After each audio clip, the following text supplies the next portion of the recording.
বুড়িমার গল্প। এখানে কোনো গল্প নয়, বাস্তব ঘটনা শোনানো হয়। স্বাগতম সবাইকে বুড়িমার গল্পের 41 নম্বর এপিসোডে। আমি তোমাদের ছোট্ট চন্দ্র।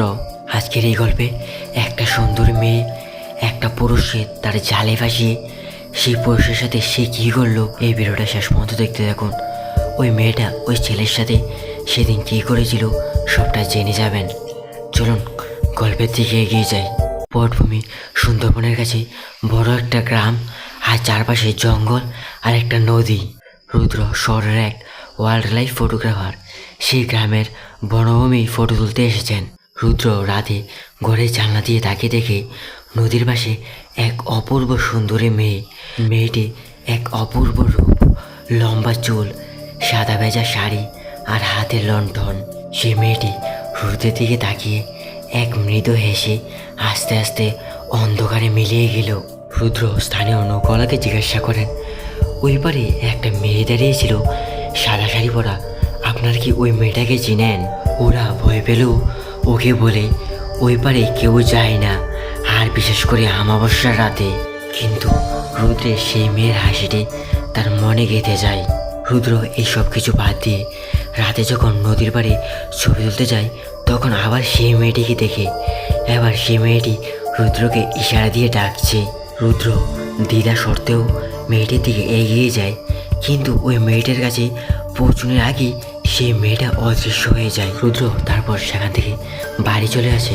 পরদিন রুদ্র গ্রামের এক বৃদ্ধা লোক থেকে শুনতে পায়, আজ থেকে বহু বছর আগে একটা মালতী নামের মেয়েকে ওই নদীতে ফেলে মারা হয়েছিল। তার আত্মাই নাকি এখানে ওখানে ঘুরে বেড়ায়। রুদ্র লোককথা ভেবে সেই কথাটিকে উড়িয়ে দেয়। কিন্তু রুদ্র সেদিন রাতে যখন রাতের খাওয়া দাওয়া শেষ করে বিছানায় গিয়ে ক্যামেরায় সেই ফটোগুলো দেখছিল, তখন সেই ফটো দেখে অবাক হয়ে যায় মেয়েটার মুখটা, আর মেয়েটির চোখগুলি যেন রক্তের মতো লাল লাল হয়ে রয়েছে। হঠাৎ বাইরে নদীর দিক থেকে এক মৃত গান শোনা যায়। রুদ্র সেই মৃত গান শুনে নদীর দিকে এগিয়ে যায়। নদীর ঘাটে যেতেই দেখে সেই মেয়েটি দাঁড়িয়ে। সেই মেয়েটি আস্তে আস্তে বলতে শুরু করলো। মেয়েটি তার করুণ কাহিনী বলতে শুরু করলো। বিয়ের আগের রাতে তার স্বামী নাকি তাকে নদীতে ফেলে মেরেছিল। রুদ্রের মনে করুণা জাগে, কিন্তু সে ধীরে ধীরে বুঝতে পারে বাতাসের শীলতা, চারপাশে কোনো শব্দ নেই, এমনকি নদীর ঢেউ থেমে রয়েছে। নদীর ঢেউ থেমে যাওয়া মানে কোনো এক বড় অমঙ্গল করতে চলেছে। রুদ্র আস্তে আস্তে ভয় লাগতে শুরু করলো। ঠিক তখনই দেখে মেয়েটির পা জমে দেখে উপরে ভাসছে। মেয়েটি এক হঠাৎ ভয়ঙ্কর কণ্ঠে বলে উঠল, আজ অমাবস্যা রাত, তুমি আসবে তো? নদী তোমাকে ডাকছে।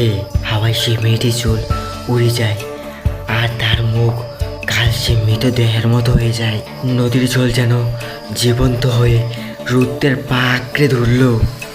নদীর জলে ডুবে মারা যাওয়া আত্মাগুলি ধীরে ধীরে আমার দিকে এগিয়ে আসছিল। রুদ্র সেখান থেকে প্রাণপণে পালাতে যায়, কিন্তু নদীর জল যেন তার পা আঁকড়ে ধরে রয়েছে। মেয়েটি ফিসফিস করে বলল, রুদ্র, তুমি তো আমাকে ছেড়ে যাবে না? রুদ্র তার এই কথা শুনে কাঁপতে শুরু করে। সেই মেয়েটির ঠান্ডা বরফের মতো একটা হাত এসে রুদ্রের গলা চেপে ধরল, আর তাকে নদীর জলের দিকে টেনে নিয়ে গেল।